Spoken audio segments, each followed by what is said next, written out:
This episode is brought to you by Shopify.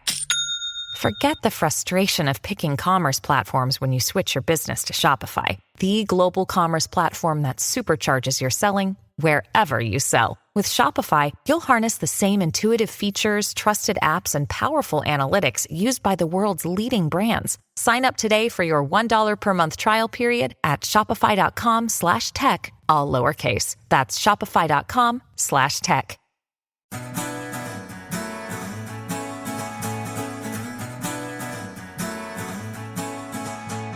Hey, it's Dr. Phil, and you are listening to Fill in the Blanks. I'm glad you're here. This is our first live broadcast, and I have a guest here today. It is Mike Baer. You guys know him probably as Coach Mike from Dr. Phil, and he is the author of the smash bestseller, Best Self, Be You Only Better.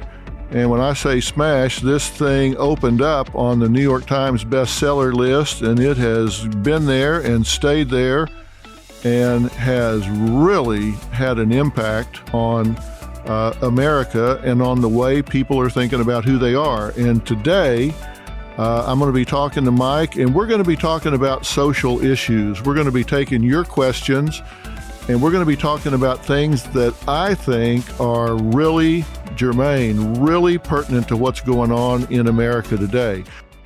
Mike, thanks for being here. Thanks for having me. Tell me about Best Self. You wrote this book, and you did it why? Well, I wrote this book with your encouragement. Yeah, of course. It's got a really good forward to it, by the way. Hang on. Forward by Dr. Phil McGraw. That's fine. Okay. For everyone listening, and I for someone who didn't do well in English, didn't do well in school growing up, and then having Dr. Phil, you telling me you need to write a book because you have a lot to say. When I talk about feeling anxious and bringing me back to, how am I gonna write this thing? And you, Dr. Phil, were extremely helpful in coaching me. I would say Dr. Phil is my coach. You helped me out tremendously with, the amount of emails I sent you, just random sentences. Yeah. Yeah. Thank you for dealing with that. They were random sentences. Random thoughts and inspirations, but turned out spectacular. Yeah. And I'm so proud of it. And it's a body of work that I know has been tremendous in helping people. Well, you should be proud of it. And I know that your editor that you worked with on it was Lisa Clark, and she was a real big help on this in helping to organize your thoughts and my input. So kudos to her. You talk in here, let's just get this out because we're going to talk about it during our conversation here. You talk about one concept, which is best self and anti-self, and define best self for people. Best self is that part of us that is what I would call authentic. There's no fear. There is love, compassion, trust. It's when we feel like we're operating at our best. And usually we have different moments in our life. We can look back and we say to ourselves, man, I love life. Life's really working out. And I'm handling things in a mature way. I'm proud of myself. I'm proud of my family. It's all those thoughts and feelings that really line up with operating at our best. And so what we do is we name it. I always find that it's helpful to create and get inspired around who is that best version of ourselves. Write out those characteristics, and everyone has a different version of when they feel like they're being their best self. And I think it's really helpful for people to identify what that is for them. Yeah, and the reality is we all have to do things we don't want to do. In psychology, it's called the Premack principle. We do certain things we don't want to do to have access to the things we do want to do. That's why kids eat their vegetables before they eat their dessert. That's why they do their homework before they get to watch The Simpsons or whatever. That's we do what we don't want to do to have access to what we do want to do. And the truth is, life's not made up of just doing everything you want to do. Right. So best self doesn't mean you just get to do everything you want to do. Right. And I think it's also extremely confusing in today's time around what is considered being your best self and what is considered being authentic. When someone's on social media and we're looking at somebody displaying pictures of themselves and talking about whatever it is they're talking about, I think it gets really confusing for anyone looking at that to feel like I don't feel that type of way. That doesn't match up with my life. And what I wanted to do was for people to realize they're really special. Everyone is unique. Everyone at their core has a bright light shining inside, and to figure out how do we light that up for them so they have a roadmap to live what's authentic for them. What is your take on authenticity? Well, to me, I think the fear that I have for anybody that's not being authentic is that they're meant to do a certain thing. They're meant to be a certain kind of person. They're meant to use a certain skill set. They're meant to have a certain job, vocation, avocation, whatever. They're meant to have some role in this world, but they don't do that. They do something else that they've been expected to do. Maybe it's assigned by their parents, or it's expected by their community, or expected by their family. And here's my greatest fear is, like, let's say you're an accountant or a carpenter, and you become the best accountant or carpenter that anybody has ever known or seen, and you achieve that in your life, and you get to the end of your life and you say, wow, I became the best carpenter that anybody could ever want. But it's not what you wanted to be. You succeeded at doing something you didn't want to do. Right. Maybe you wanted to be a ballet dancer. Maybe you wanted to be a singer. Maybe you wanted to be but you succeeded at something you didn't value because you were expected to do it. I think too, for a lot of people, it's how do you start creating? How do you start creating inspiration? How do you start creating a new story? How do you start creating a new life? And I think a lot of people attach it, instead of just being inspired and creating to create, they'll attach it to, well, am I going to make money out of this? What's the outcome going to be? And I think, look, for me, as you know, on Thursday, I'll have 17 years sober. So 22 years old, I was addicted and extremely lost in my life and had no hope and didn't even understand why I ended up in the spot where everything was dark and I couldn't stand myself. And here I was, went to play college basketball at Fordham, captained the basketball team. And then, fast forward, I'm just looking at a gaunt reflection of myself. 17 years sobriety is something to be proud of, I'll guarantee you. And that's about how long I've been on the air. Right. And that feels like a long time to me that you've been sober that long. So I congratulate you on that. Thank you. But right now, we have one of the biggest crises in America in the drug culture that we've ever had with this opioid crisis. And I think part of it is because of what we're talking about right now. All the people that I've talked to that get addicted to drugs, nobody ever starts taking drugs to get addicted. Right. Nobody ever starts taking drugs so they can get sick if they don't take them, so they have to have them. They start taking them for a variety of reasons. Maybe it's to party, maybe it's to escape, maybe it's for legitimate reasons to control pain after an injury or surgery. I mean, people start for a lot of different reasons, and I often say things frequently start for one reason and continue for another. And so they start drugs for a lot of different reasons. And I think one of the reasons that people take drugs is to escape their life, to dull the pain of the mundaneness of their life or the inauthenticity of their life or the reality that they're not doing what they want to do. Because if you are living your best self, if you're doing something that you're passionate about, that lights you up every day, where, I mean, you're so passionate about it, you don't even want to sleep. It's just like you just want to sleep fast, just zzz, and jump back up. Right. Then you don't want to take drugs. You want to get back in and get high on music or art or athletics or being a mom or whatever it is that lights you up. And so you don't need to numb yourself. You don't need to get an artificial high. And I just know that a lot of people have told me they take drugs to dull the pain of their life and what's missing in their life. And that's because they're not living their best self, which is why I so encouraged you to write this book, because I thought it was so timely. We are at epidemic status with the opioids right now. I mean, it's taking over. I think we're at epidemic's a big word. I mean, if we were talking about, a flu epidemic that was killing people or whatever, they'd be coming around like, we got to have a vaccination for this. We got to do something. But the opioid crisis, I think we're way underreacting to it. And I think a lot of it's because people are unfulfilled. I think you're saying the reason why people are using opiates is because they're trying to dull the pain. Whether it be physical, emotional. No, I think that's one of the reasons. I think some people do it to party. I think some people do it because they got them from a doctor when they were post-surgical and they needed them, and then they just it got a hold on them. I mean, there's a lot of different reasons. After we got lunch last week, and after we got lunch, we talked about, hey, let's talk about what's going on in the opioid epidemic in America.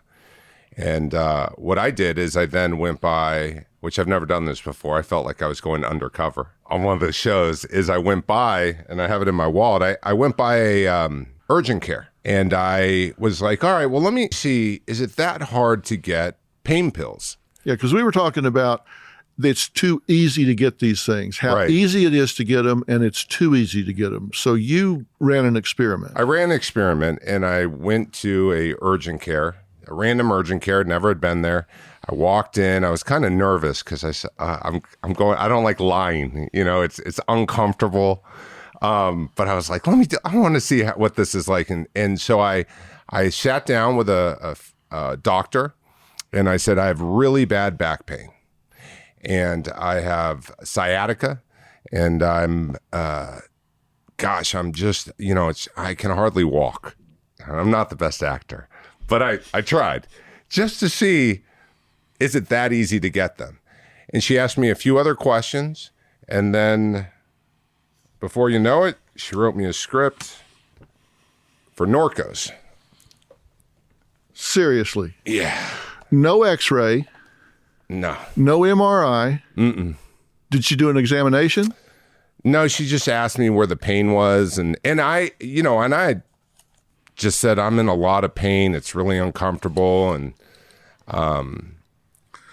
so you walk in off the street and chat a doctor up, and she gives you an opioid prescription. Last week, yeah. For how many? 20 Norcos. 20 Norcos. And what was the strength? How many, what are these? I can't read the handwriting. But the point, that was the only one I went in. I think I went on Friday, so it was just a few days ago. Right. I don't want to throw this clinic under the bus. No, we're not going to identify the clinic, but the point is, these are 5 325s. So 5 milligrams, 325. So this is full strength. Right. That she gave you here. No examination, no objective findings, just gave it to you. Gave it to me. I said that I had a lot of back issues, and I had an MRI in the past.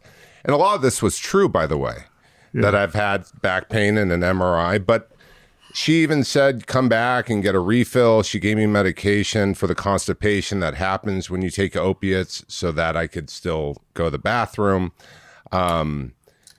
Actually, I'm not going to throw away my 17 years sober, so I'll rip this thing up. Yeah, please.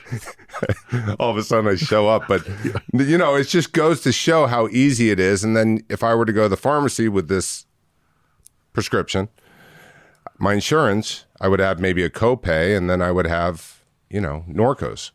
And it's that easy. And so you say, okay, well, there's plenty of people in real pain who need pain pills. There's a lot of people that have tried everything, and this is really the answer. The problem with opiates is it's not just, emotionally addictive. It's incredibly physically addictive. And and very difficult to get off of.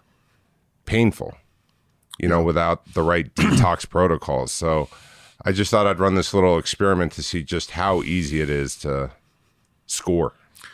Yeah, and there's a whole cottage industry of litigation about this right now, because these all started, I guess, in the 90s with the Sackler family that came up with the patent on these opioids. I think it was Oxycontin at the time, and it was approved by the FDA in 96. And this was for moderate to severe pain. And it was basically, I think, designed for cancer patients.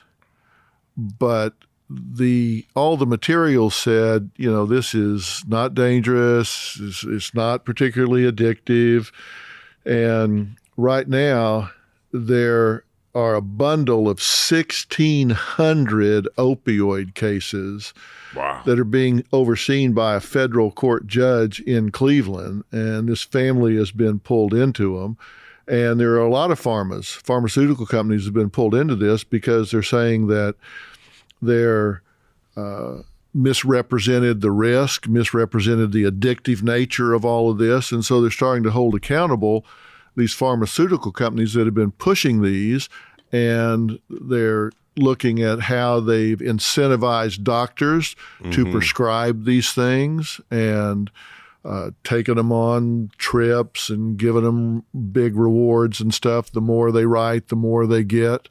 And it's just been unbelievable. And some of this has gotten to the level of criminal prosecution, that it's been so bad. And so as a result, we've got a country now that is just really suffering from an epidemic. You know what the 5 most addictive substances are in the world? Tell me. Number 1 is heroin. Number 2 is cocaine. Number 3 is nicotine. Number 4 are barbiturates, downers. 5 caffeine? I'm just guessing. Number 5 is alcohol. Oh. Yeah. Those are the 5 most addictive substances in the world. Wow. And they're in quick supply. And we're seeing a completely different breed of addict now, because so many people are getting addicted to the opioids, which is a lot of it prescription, but they're so expensive that they switch to street heroin, which is much cheaper. But who knows what they're getting? It's not regulated. You don't know what you're getting on the street. It's just completely out there. Yeah, and it's not pure. It's not clean. It's definitely.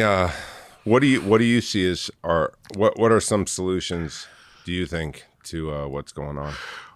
Well, you just identified a big part of it. I mean, you walk into a urgent care, and these doc-in-a-boxes are great to have, but they're on every corner. And if you can walk in there without any objective findings and just complain of pain, and somebody writes you a prescription for these opioids, my God,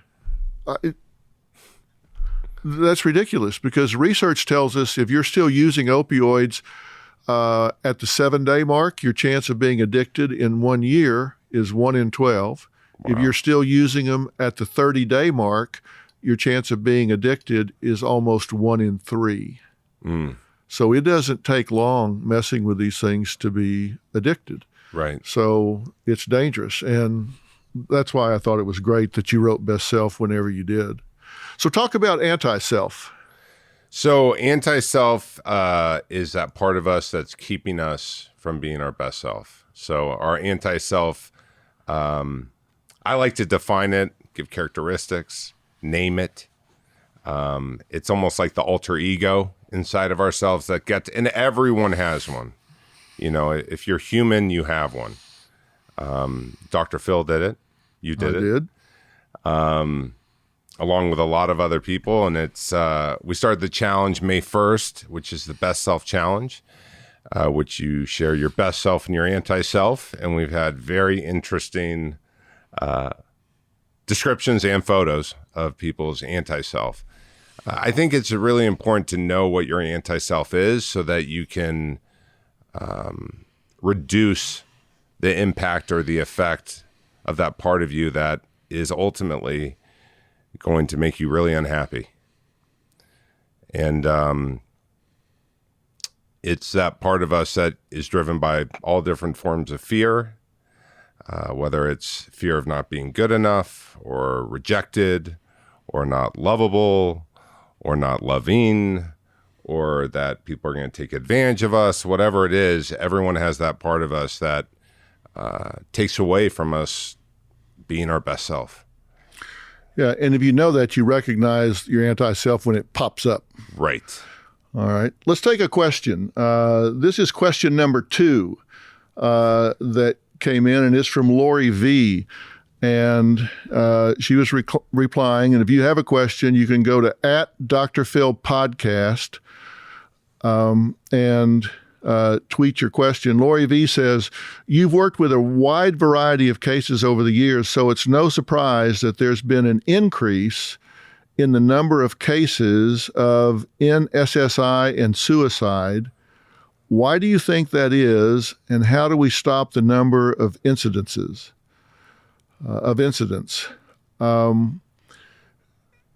You're right. I have worked with a wide variety of cases, and when you talk about people that harm themselves, and you talk to the people that survive this and ask them why, you get some real straightforward answers. And probably the number one answer that I get from people is they feel like they're a burden. Mm. They get to the point where they feel like they're a burden to the people that are in their lives, and those people would be better off if they were just gone. And so they think, okay, if I can unburden them, if I can lighten their load, that's one thing I can do for them because I'm not contributing anything. So in the moment, it makes sense to them. Mm-hmm. Now, I'll say at the same time, very few people that I've talked to that have attempted suicide, made a serious attempt at suicide and failed, very few people are sorry that it failed. Mm-hmm. Most of them say after the fact, I'm glad I didn't succeed. I'm glad I didn't kill myself. That's right. Because what they really wanted was not to die, but for the pain to stop. What they really wanted was to not feel like a burden, to not hurt anymore, to not be in such a trap anymore. And when they get the attention to their situation, their circumstance that they needed, and get some more coping skills, they realize I didn't need to do that, and they're glad that they're still here. And they recognize what pain it would create for the people that they left behind. They think, I was going to do this because I felt like I was a burden. I now realize what a burden I would have left these people with in terms of guilt and pain and anger and bitterness and all of those negative feelings. If I'd killed myself, I would have left them with all of that emotional residue after the fact, and there would have been nothing they could do about it because I would be gone. Mm. So, if you're somebody out there that's listening that is even considering this, or you think somebody that is considering it, let me tell you, it is a patently bad idea, and you really don't want to do it. And help is available. You can call the National Suicide Hotline. And by the way, when you call a hotline like that, you sometimes think, okay, I'm going to get a lot of pressure, or they're going to go public or contact my family or whatever. That's not true. When you call, they don't trace your phone number. They don't come kick your door down. They listen and they talk to you. They answer your questions. They give you information. But the most important thing is that you understand you're not alone. You're absolutely not alone. There are people that genuinely care. There are people that have been where you are. So if you are feeling that way, reach out. You don't have the right to kill yourself. You don't have the right to burden other people with those feelings when you're gone. And there is help. You're not alone, and you need to reach out for it. And don't be afraid that they're going to put pressure on you, because they're not. Yeah.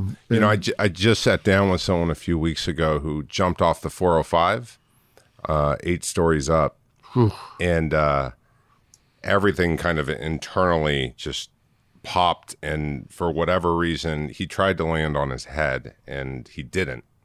And he survived. And I sat with him a few weeks. It was a year later since the incident.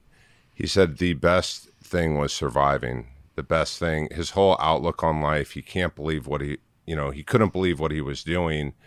And now he's using his story as an inspiration. And I think a lot of people have to realize that life's a roller coaster. This moment, that darkness that happens is a moment. And the way life works is there will be opportunities or moments where you're going to get into the light. So like you're mentioning, calling these hotlines, talking to someone, telling people how you feel is a step on the way out. Because as small as somebody's world may be, or if somebody's listening, as small as your world may feel, there's a lot of people out there that want you to live and want you to have, and are there, and that it exists. And suicide's a topic that I find that it's one of those. I was talking to Dr. John Cherban, who's on the advisory board for Dr. Phil. Right, from Harvard Medical School. Yeah, from Harvard Medical School. I was talking to him, talking to everyone last week. Everything went on last week, and he's writing a new book on suicide. And we were talking about how it's one of those topics that people don't really want to talk about. It's kind of so shocking that when people see somebody even attempt, they kind of distance themselves, and that, it's a real thing and it needs to be brought to light. And he has a real mission of helping people who are young adults, because there's been an increase of suicide amongst college students. And so, I think just the more awareness, and you've done such a good job of shedding light on these topics. And this is Mental Health Awareness Month. And I think it would be good if my vision kind of where I wish things would get to is where mental health is just inclusive for everybody. Like where we can just talk about these different topics, and where there's not shame and there's not guilt and there's not blame, Well, while we're on the topic of suicide, let me, I know it's a heavy topic, but let me say this. We always say, if you see something, say something, and I always add to it, do something. If you see something, say something, and then do something. I want to talk about a couple of the myths of suicide. One is that people that talk about it don't do it. That's a myth. People that talk about it are at risk. They do, in fact, make suicide attempts. And so don't think that they're just attention seeking if they say it. Don't worry about them. It's those that don't say something you need to worry about. That's a myth, so don't think that. And if you are around somebody that has really been depressed and has really been talking about suicide, and then for no reason, they've gotten no help, nothing has been resolved, nothing has changed, but all of a sudden they're in a really good mood, you need to be concerned. Because it's what I call a short-termer's attitude. it's like they've made up their mind to leave this world, so they found their solution and they know they're short term. So there's a lifting of mood because they think okay, I'm going to escape this suffering. So if you see a lifting of mood for no reason, now that's not, I'm not saying if they got help, if they've gotten therapy, if something resolved that was a source of pain, but if for no reason, all of a sudden they are a lot happier, you need to watch that person because they might have what I call short-termers attitude, meaning, okay, within the next 24 to 48 hours, I'm out of here, so I found relief and I feel better. A lot of people go, whew, boy, that's over. No. And then they get shocked when the person takes their life. They had been terrible, and all of a sudden I thought everything was better. Yeah. No, it wasn't better. And they just found their ticket out. And when you say that, I think it's important to have a plan. So if you want to sit down with a friend and talk to them about how depressed they are, or like you're saying, if suddenly their mood just changes, you want to take them to a psychiatrist, a therapist, a counselor, and get them connected with some professional help to assess it. Because I find that you can talk to somebody about what's going on in their life, but if you don't create a solution, we're just talking. And so it's really important to have a plan, have a place. And there's a lot of places, community centers, that'll do it for free. I get asked the question so often about, should I say something? If I do see someone that I think is suffering, like if I see somebody in a grocery store and they've lost a loved one in the last couple of weeks or something, and I see them, should I bring it up or not? It's like, I don't want to. They seem to be doing okay right now. I don't want to take them back to that moment. Should I just leave them alone? Why take them back there? Or should I go up and say, hey, I'm sorry for your loss or whatever? Or if I see somebody that I think is hurting or suffering, or I think I'm concerned that they might do something to hurt themselves, should I say something or should I not? Let me answer that question for you from my point of view. And the answer is say something. I'm Mo Rocca, and I'm excited to announce Season 4 of my podcast, Mobituaries. I've got a whole new bunch of stories to share with you about the most fascinating people and things who are no longer with us. From famous figures who died on the very same day, to the things I wish would die, like buffets. All that and much more. Listen to Mobituaries with Mo Rocca wherever you get your podcasts. Brooks Running has a new shoe for you runners out there. Did you hear that? Better turn up your volume. In fact, turn it up to the max. Introducing the all-new Ghost Max. It's got all kinds of things to make your knees and ankles feel protected, like Max Cushion, Max Soft Landings with DNA Loft V2 foam, and Max Smooth Rides with their Glide Roll Rocker. Feel better on your run with Ghost Max. Learn more at brooksrunning.com. Hey, it's Donna from Daily Dose of Donna. Every weekday afternoon on the Daily Dose of Donna podcast, I cover all of the reality TV and celeb gossip and breaking news. I'm a former TV casting director. My husband works in reality TV, and I live for the housewives, the sister wives, the Southern Charmers, and the summer housers. And let's be honest, all of the drama. I'll give you a day's worth of celebrity and reality news weekday afternoons in just under an hour. New episodes of Daily Dose of Donna post weekday afternoons and are now available in video on Spotify. Subscribe to Daily Dose of Donna, that's DANA, on your podcast app. If you see somebody in a grocery store that's lost someone, yes, say something. If you think that because right now they have a smile on their face or right now they look serene, don't think for a second they've forgotten that they lost their mom 10 days ago. They haven't forgotten. And if you walk past them as though it never occurred, they're most likely to think, well, it didn't make much of a difference to them. You're much better off if you step up and say, hey, I hadn't seen you since it happened. I just wanted to tell you how sorry I am for your loss. That means so much to people that you would take time, effort, and energy out of your day. It doesn't take them back to that moment because, trust me, they're still there. So say something. And if there's somebody that you are concerned about their depression, or you think that they're maybe suicidal, or you're picking up warning signs, don't do it in front of other people, but step to the side and say, I'm concerned that you're going to hurt yourself.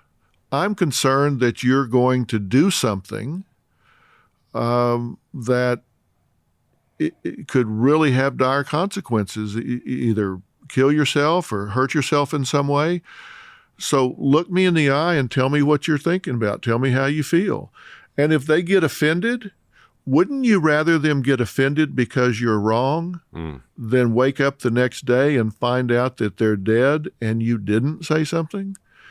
I think it's really important to step up and say, look, if it's none of my business, then tell me. But I'm concerned that you're going to hurt yourself. I've been listening to what you're saying. I've been watching what you're doing, and I'm concerned you're going to hurt yourself. And I'm just asking you this, not in judgment, but out of concern. Right. And say, what can I do to help? And usually the person may say, I don't know what, I don't know how you can help. My life feels completely, and say, you know what? I have some help for you. I found a place down the street, and it's a walk-in, and it's free. And let's get you to sit down with a counselor and start talking about what's going on, so you have a thinking partner through this. And most people, very rarely will someone be offended. Right. Because everyone, deep down, that's what people crave, is to be seen and heard. And yeah, at least hand them the number for the suicide hotline, suicide prevention hotline, or if you know what church they go to, there's always counseling at the church or whatever. Because let me tell you, this is something that really, really bothers me about what's going on in our society. People tell you how they feel and what they're going to do if you'll just pay attention. I don't know how many school shootings we've had, even this year, but I'll guarantee it's double digits. There have been so many that it takes really big loss of life for it to really make headlines anymore. But even in situations where there are mass shootings, did you know that in almost 80% of school shootings, at least one person had information that the attacker was thinking about or planning that school attack before they did it? And in 67% of the cases, more than one person had information about it, and nobody did anything. Now, hear what I just said. Right. In 80% of the cases, somebody knew what was going to happen, when it was going to happen, where it was going to happen, and who was going to do it. And why do you think they didn't say anything? And in 2/3 of the cases, more than one person knew it, and nobody did anything. It's what we call leakage, where the person either intentionally or unconsciously puts out signals. They either tell somebody, right, or maybe it's like, hey, don't go to school tomorrow, or they put up a manifesto somewhere or whatever, and they don't react because they don't know what to do. They don't know what to say. They don't want to be a busybody. They don't want to get involved in some way. But think about if with all of the school shootings, all the way back to Columbine, which is probably the first one that made big news, people knew about Columbine before it happened. Students knew about Columbine before it happened. And in 80% of the cases, at least one person. And what if that one person had said something and gone to the authorities, gone to the school, gone to the parents, gone to somebody, and insisted that action be taken? How many lives could have been saved? Right. And if you're one of those people right now, ask yourself, has somebody given you a clue? You need to hear it. Yeah, and a clue of what they're going to do to somebody else, or how they're going to even it's one of those things of how they're going to seek revenge. I think sometimes it's the old saying, how would you want treat others the way you want to be treated? When people give you information that's going to hurt other people, anyone who knows me is don't tell me, because I just tell everyone. Yeah. I don't want to hold on to that, but I think it's hard for some people to keep to just tell on the situation. But I agree with you. So. Yeah, it's bothersome to me that we're not paying enough attention to the people around us. And it's bothersome to me that we're not communicating anymore. People ask me all the time if I think the internet is a good thing or a bad thing, the World Wide Web. And here's a little known fact about nothing. Did you know that you can say World Wide Web faster than you can say www? No. World Wide Web, www. Yeah. Okay. So when you're saying that to somebody, you can say World Wide Web faster than you can say www. It's just a tongue twister. But obviously there are good and bad things about it, but it's causing us to erode our interpersonal skills. I love the fact that we have it, obviously, because you can get on a search engine and find anything in a matter of seconds, right?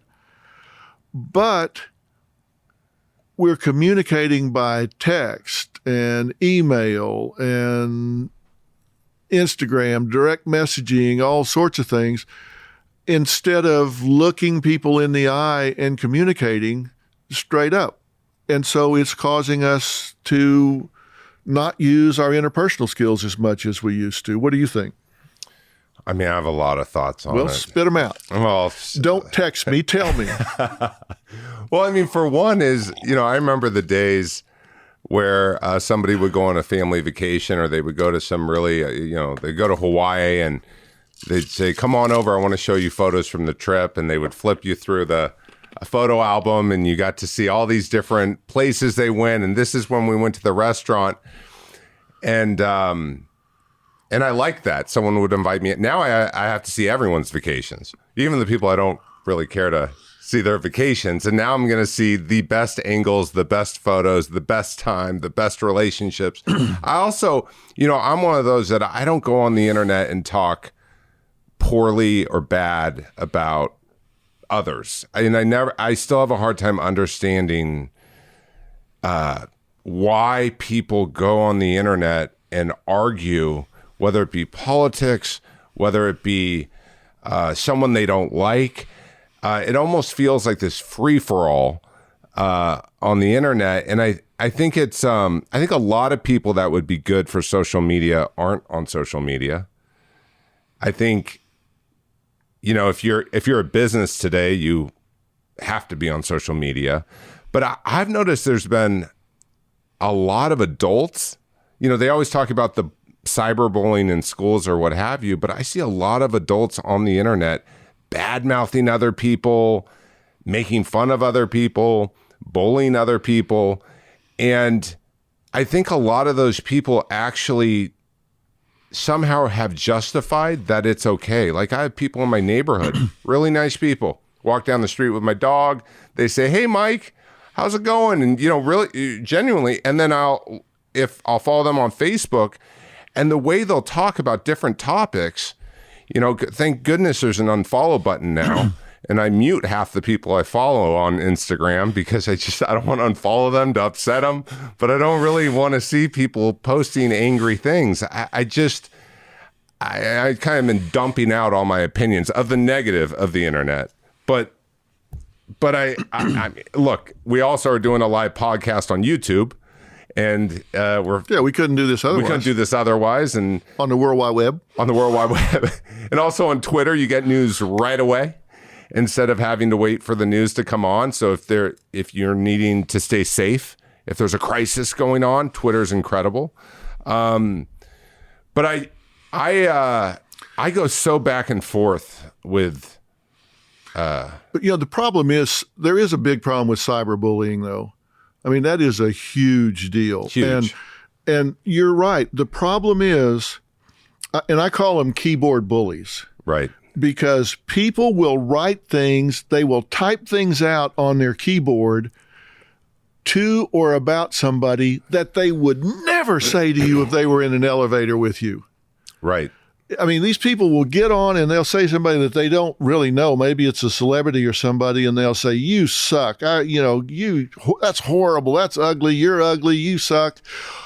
Do you think they would get on an elevator and look at that person and say, "Oh, by the way, you suck"? Right. They would never do that. Right. But the anonymity of a keyboard allows them to do that. And the problem is a lot of people take that to heart. They do. And particularly young people, but not just young people. There are adult cyberbullies as well. There's a lot of adult cyberbullies. One of the things I do before, so I have 20 employees at CAST centers, treatment center. And I look at, before I hire anyone, I go through all their social media accounts. Because if there's someone who's talking poorly about others, if it's someone who's bullying other people, you can tell so much about a person by just checking out their social media. I mean, I kind of gave away for anyone that's interviewing for a job for me now. They're quickly, I had this meeting with my staff. Everyone started deleting half their stuff because it's so natural today.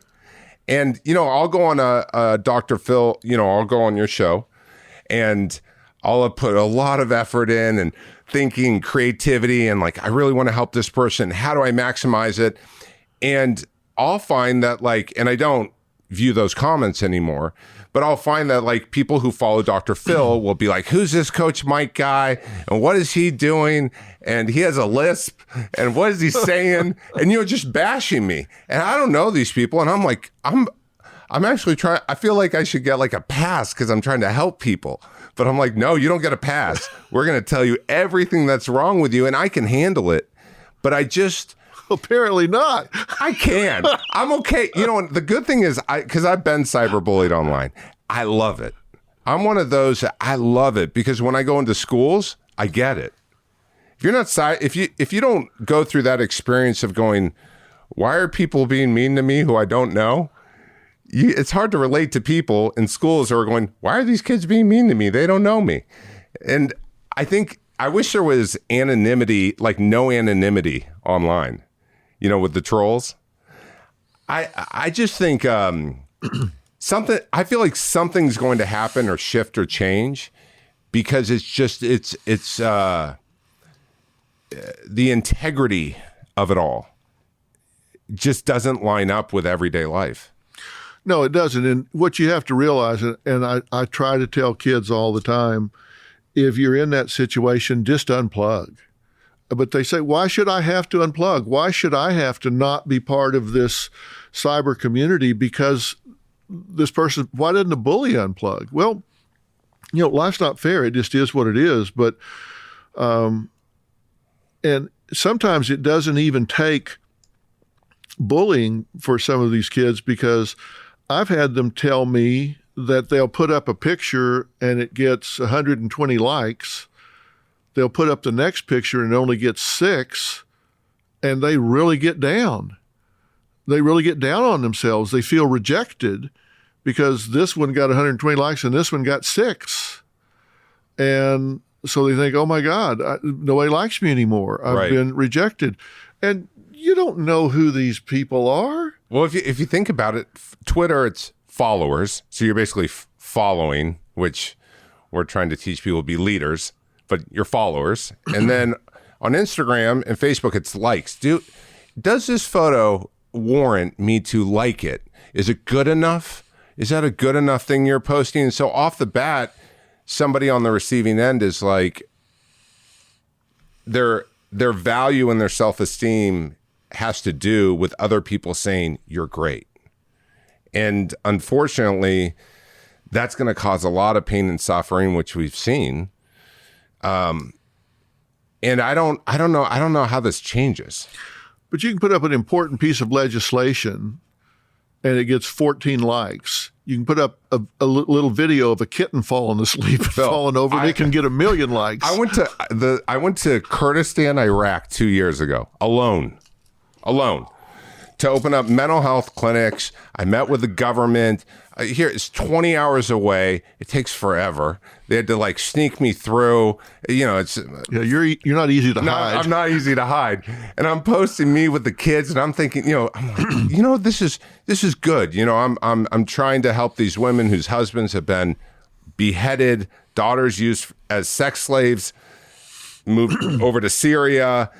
And I'm out there and I'll post photos and, to be honest, I was like, okay, this is a pretty big deal that I'm doing this.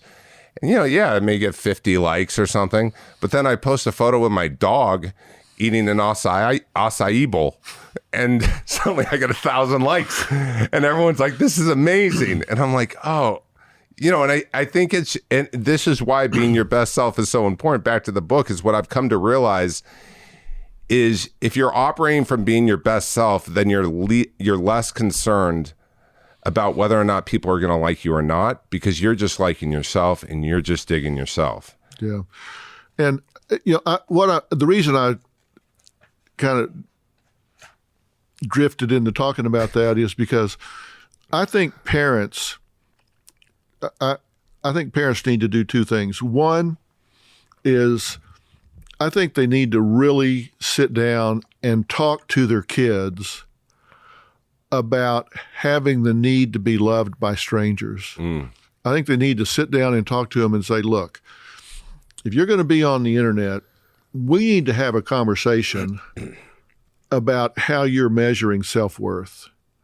And if it really matters to you, if it affects your self-esteem, your self-worth, and your self-image, that somebody you don't know says something you don't like, then we need to have a real serious conversation here until that's no longer the case.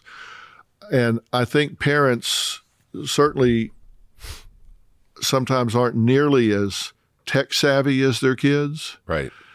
Because parents have the wisdom, I think, to navigate, but the kids have the knowledge. They have the ability to zip around the internet, but they don't have the wisdom. So let me, to that point, mom and dad let's say they sit down with their daughter, and she's what age do you think is like the starting age? 12, 13, 14. 12, 13, 14, as soon as they're about to be able to have access to. Well, yeah, once they become socially conscious, and maybe it's before that now, you never know. Some kids are more precocious than others, but once they start paying attention to fashion and boys discover girls, girls discover boys, once they start getting into social sensitivity, that's where I think parents need to sit down and realize that the cyber world is part of what they need to talk to their kids about. There used to be these commercials that would come on TV and say, it's 10 o'clock. Do you know where your kids are?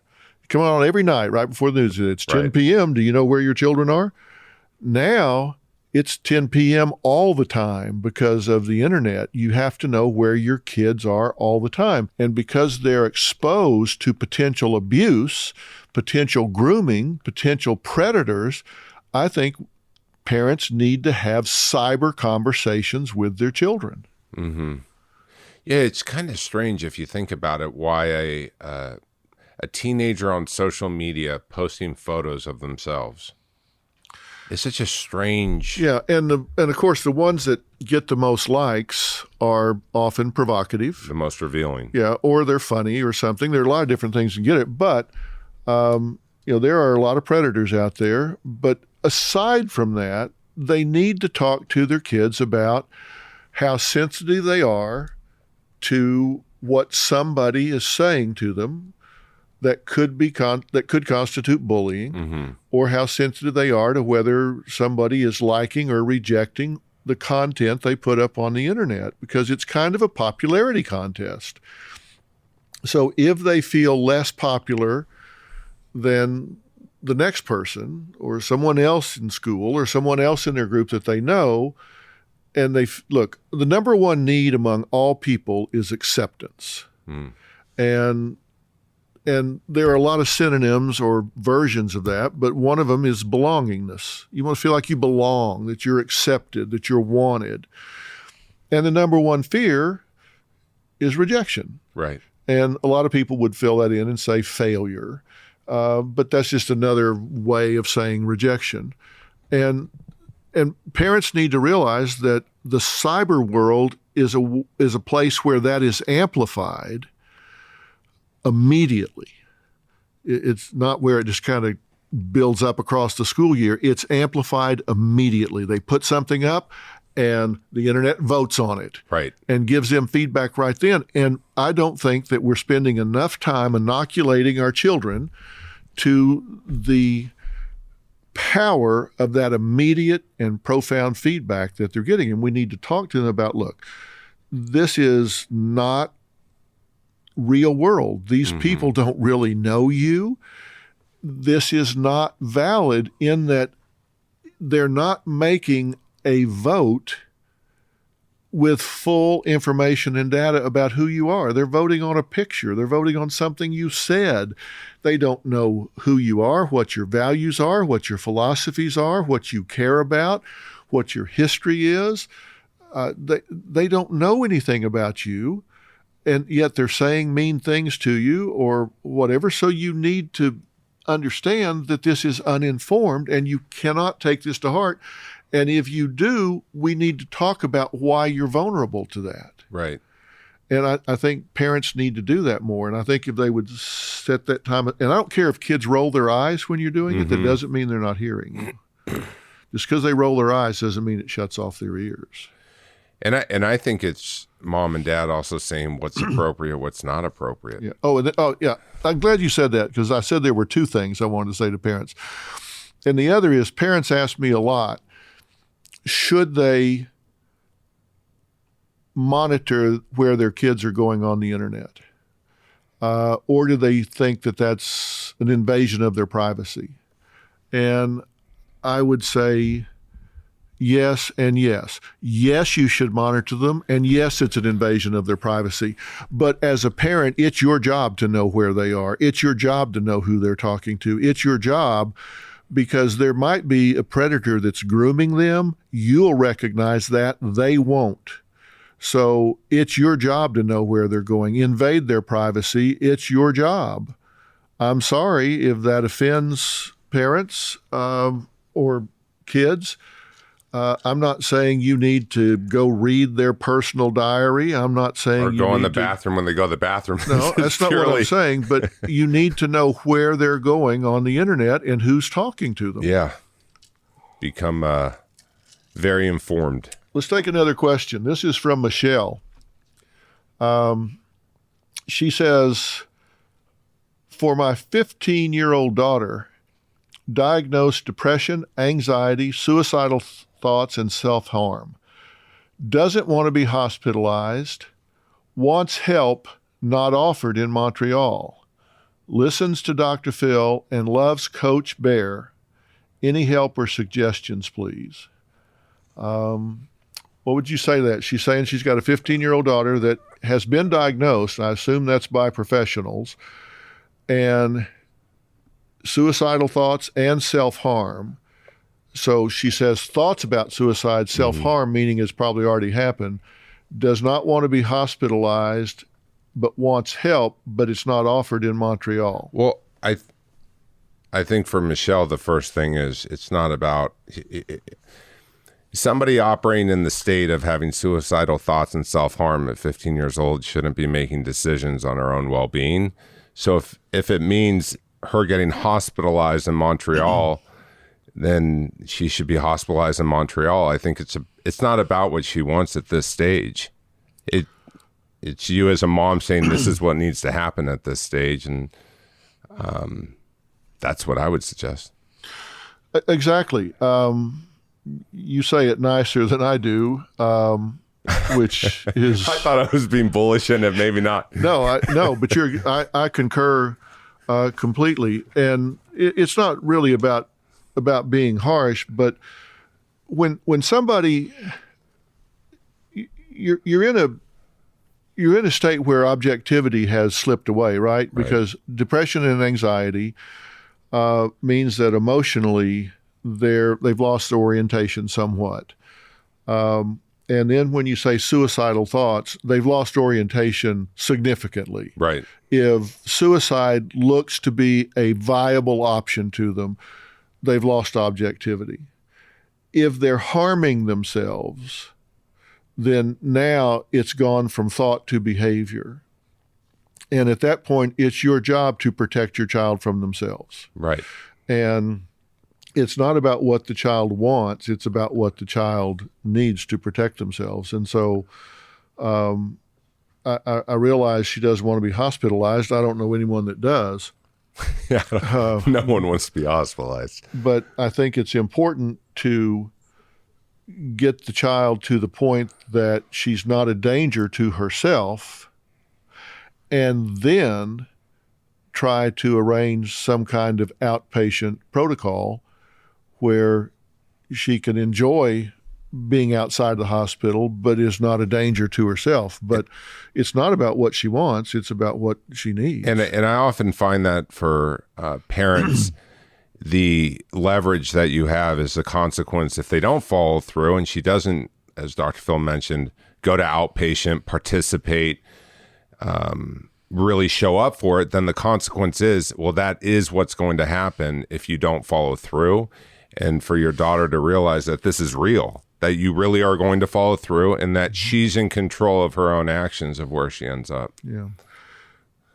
Here's the next question. This one's number 7 from Amanda H. She says, what do you do if you have a friend or loved one who struggles with mental health issues and doesn't seem ready or willing to get help?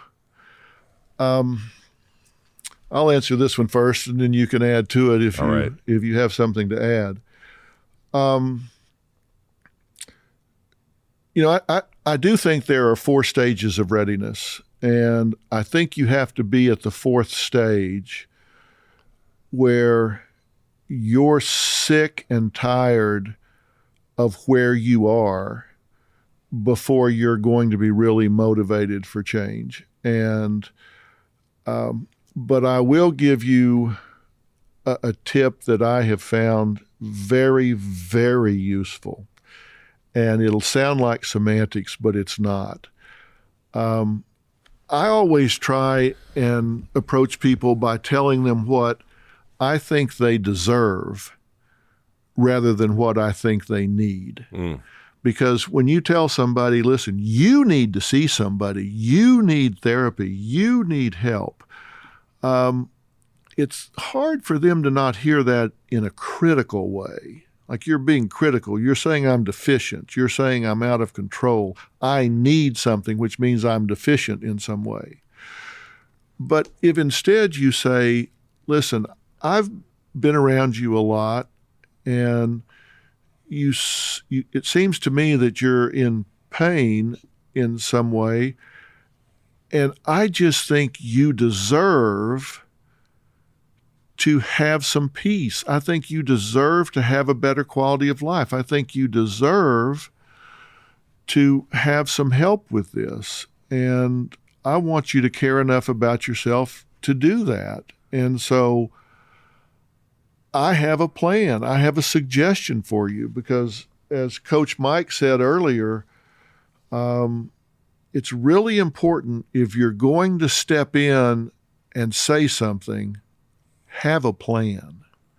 It's like if you're going to talk to a drug addict and you get them to recognize they have a problem, you better have a plan for them to have something to do, or now you're just in agreement that they have a problem. Have a plan. So step up and talk to them about what they deserve instead of what they need, and have a plan and offer to go with them the first time. And they may want you to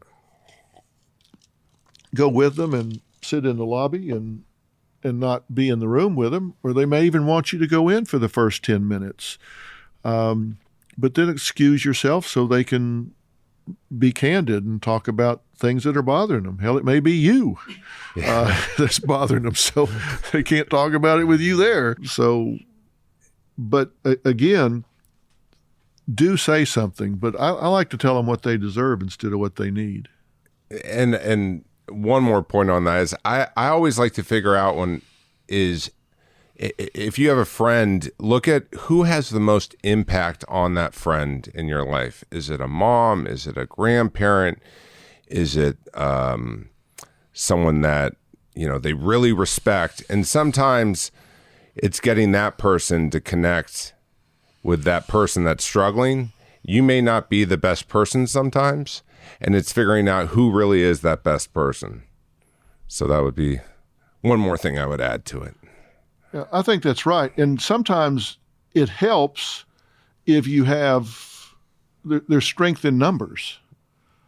There is. There's strength in numbers. If you have that best friend, you have somebody that, they really care about or they really respect, maybe the two of you talk before you go. So, and again, do this privately. Nobody confesses in a crowd. Nobody confesses in a crowd, even if it's confessing that they're depressed or your eyes just did a crazy thing, or they need help. I don't think I've ever seen your eyes. Nobody. Well, that's a truth. I'm telling Right. you, nobody confesses in a crowd. So it's really important to take it private and keep it private. Now, I have to get your opinion about this, Coach Mike. You need my opinion? I need you. I'm asking everybody I find. But I do value your opinion on this.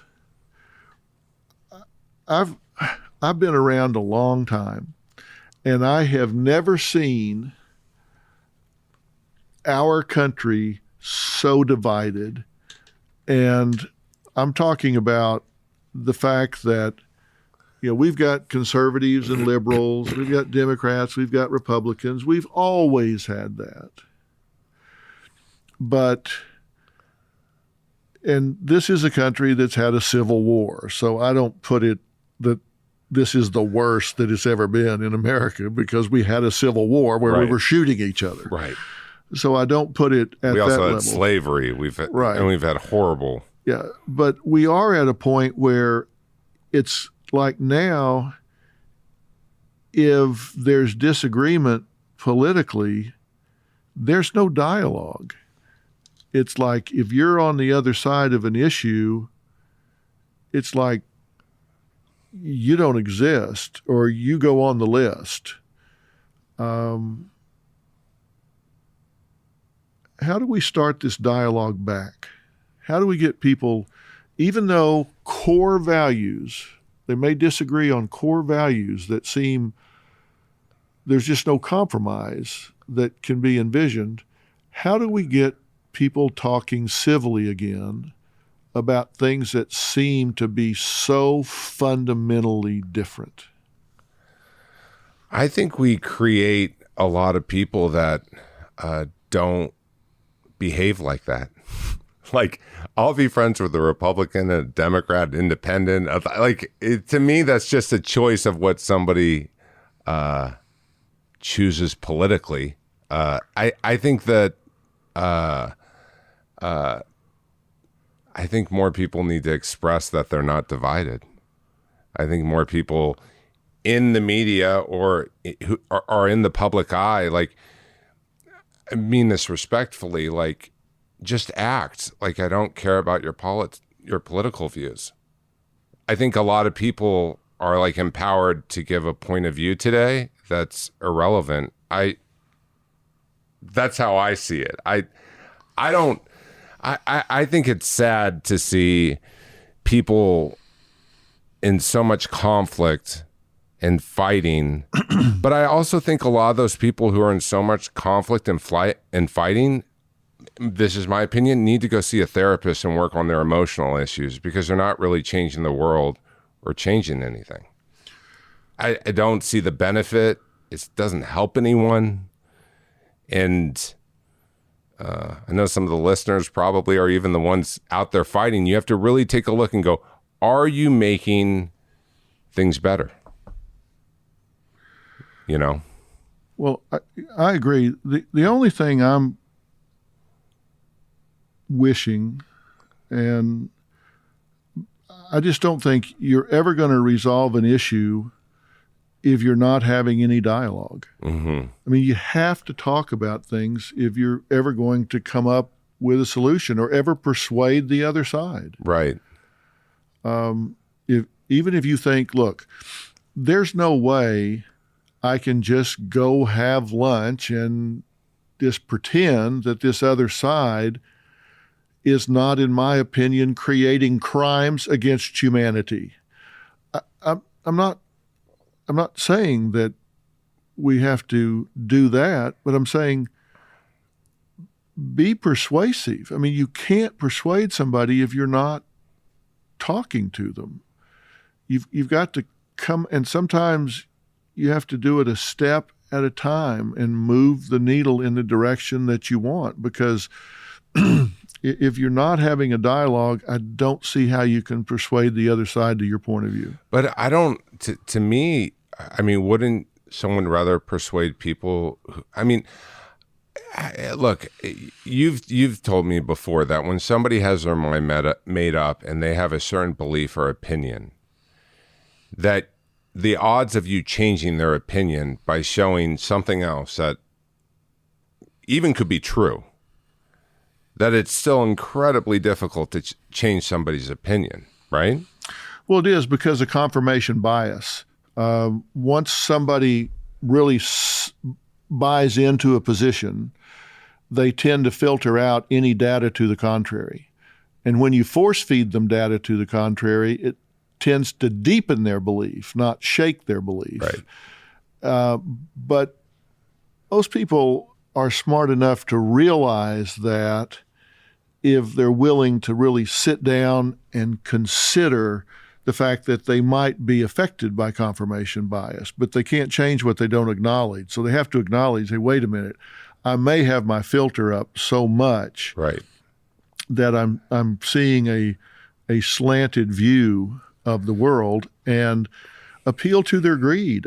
It's just, look, I'm just going to try to show you the fastest way to get what you want. I'm not trying to change you to not want what you want. I'm just trying to show you the fastest way to get what you want. I just want people to talk more. Well, I and this may or may not be on this topic, but I've noticed online a lot of people will, let's say there's something in the news and they'll just destroy somebody. And let's say it comes out a week later that news story was false, wasn't true. I don't see anybody online going, hey, let me correct something I posted a week ago. Yeah. Let me tell you where I was wrong. Let me tell you how I didn't have the facts right. And let me tell you, I made a mistake here. I never see that, or rarely see that.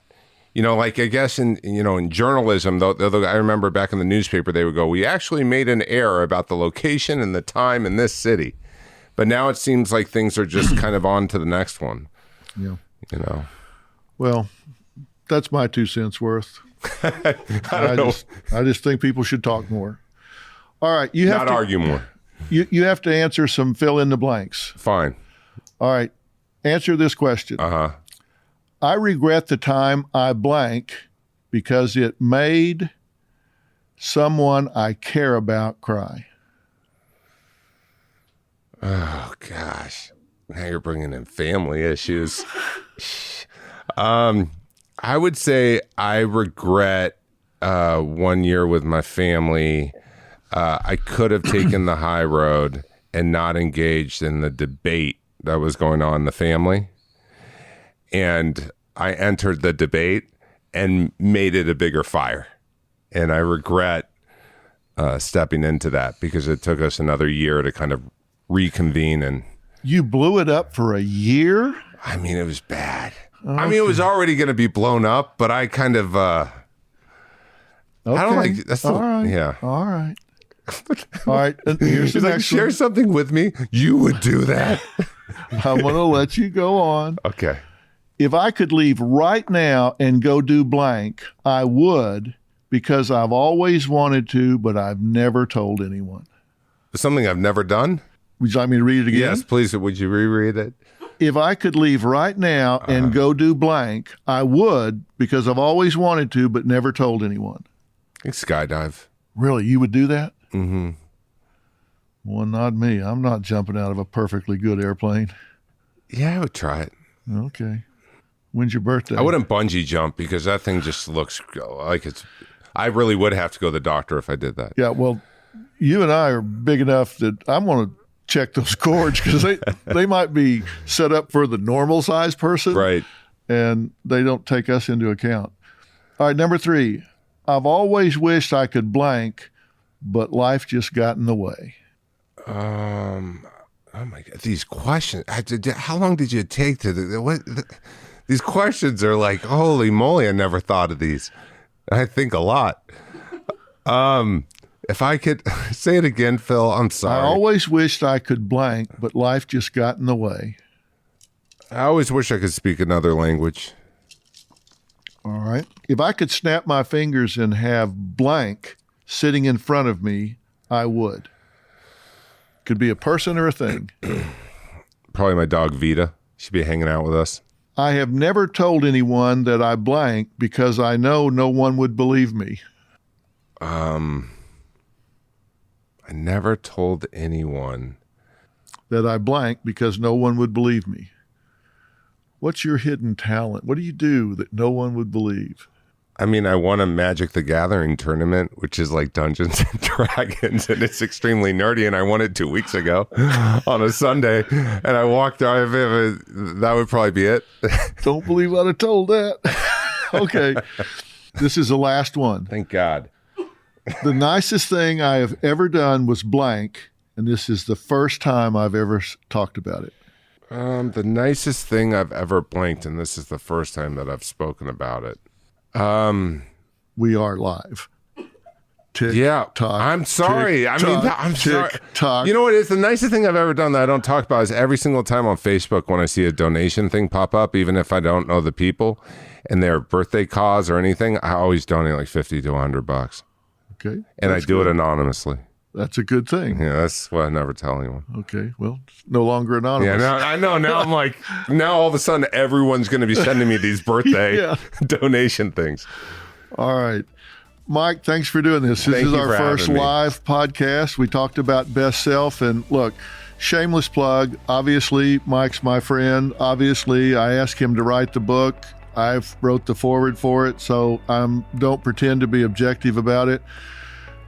But this is really a good book. It's Best Self, Be You Only Better. It's written by life coach Mike Baer. You can get it on Amazon. You can get it on Barnes & Noble. You can get it in Walmart. You can get it anywhere books are sold. You can find this. It's red. It's got Best Self on the front. It's got a picture of Mike on the back, looking very suave and Jennifer cool. Jennifer Lopez. Yeah. Digging it. Yeah. Jennifer Lopez endorsed it. I wrote the foreword. So it really is a good book. I highly recommend it. Mike, thanks for being here. Thank you for having me. All right, guys, we're signing off. Thanks for listening. If you would like to watch the video of this entire interview, please go to Dr. Phil's YouTube channel and subscribe. It's free, and you will find this interview and a whole lot more.